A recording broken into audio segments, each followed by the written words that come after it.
Okay, Junpei Berry here. So I'm drawing the cloud from the Cardcaptor Sakura. It's hard to try to define a set of colors for her. I was also too lazy to find the anime and reference other parts of her colors of her clothes. I've seen shots of her riding on a cloud that's like dark and stormy, so I wanted her to look playful while she was messing with lightning. I haven't seen this anime in a long time, and I only looked at that because I remembered liking certain things in the anime. I don't think I have any Cardcaptor Sakura merch anymore.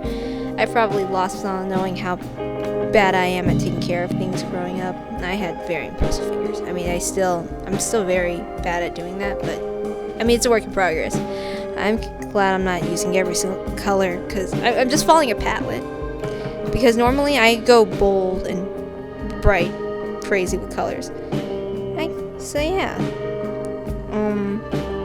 Sometimes when I'm bored, I like watching trash, like Rent a Girlfriend.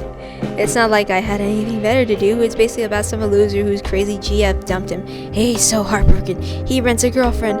On an emergency, he invites his rent-a-girlfriend to his grandma's hospital, and by coincidence, rent-a-girl's grandma is also there, so they're stuck doing a performance of dating or whatever.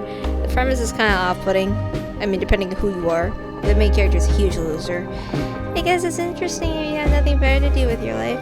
You deal with him dealing with his weirdo ex, and some rent-a-girl falls in love with him, and then he's helping another rent-a-girl practice, and then his ex finds out he's renting girls, but I haven't finished the anime.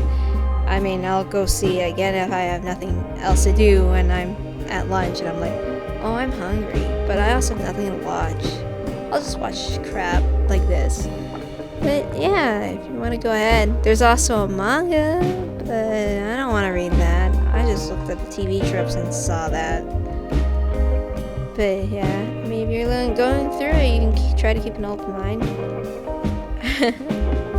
I just like watching crap when I'm bored and I have nothing to do with my life. Like, leave the real anime watching and reviewing to the actual peeps who will look and analyze that stuff. I mean, if I wanted to actually read a manga, it actually has to be good. Sometimes I try to make myself read manga, then I forgot I was reading it, and ended up dropping it on accident, never picking it up again even though I like it. I keep forgetting to watch, to catch up with the original Dragon Ball manga and Berserk. I've already caught up to Hiatus because I love Hiatus, which I mean Hunter x Hunter.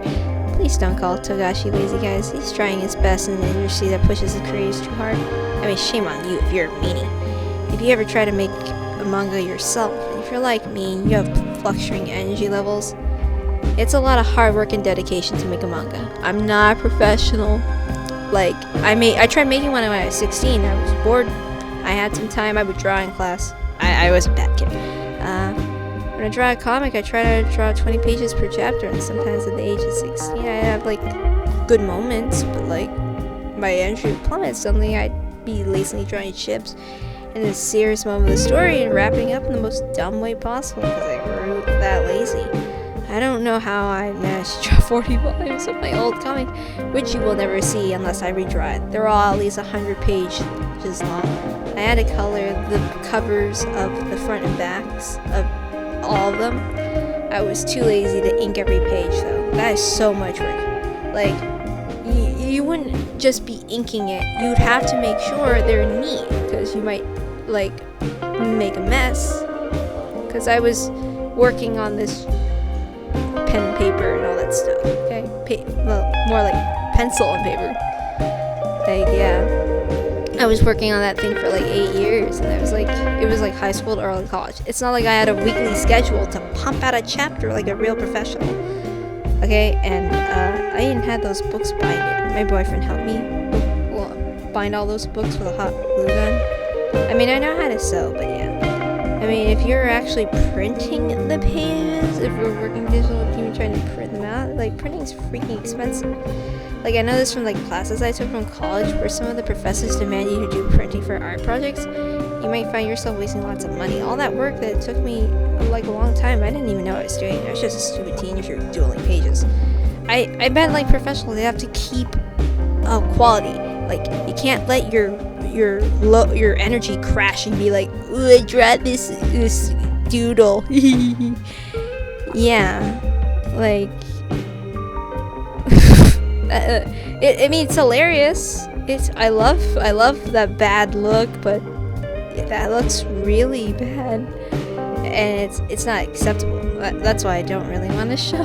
That's why I always kept most of my drawings to myself in comics and stuff, because I knew like I really have a problem dealing with my energy level, because you need to be dedicated, you need to have discipline, and you can't just be like, oh, I'm so tired, I don't have any motivation to keep doing this. I think I'll just scribble it and call it a day. Now that's not okay. I mean, you can, but yeah. Anyway, so if you want to find like more art that I did, like you can just check the playlist below that I linked on my description. There's my pics of my art, social media, my coffee for donations and commissions, and my Patreon. You can go ahead and like and share and subscribe and click the bell. I mean, thanks if you do all those things. Yeah. I mean, I'm so lucky that part of my footage is just not useful, because I ran out of things to say. And yeah, thanks for watching, listening, and listening around with us for all time. You can always mute it if you just like to see plain drawing. Like, because this is really what the talking is just for.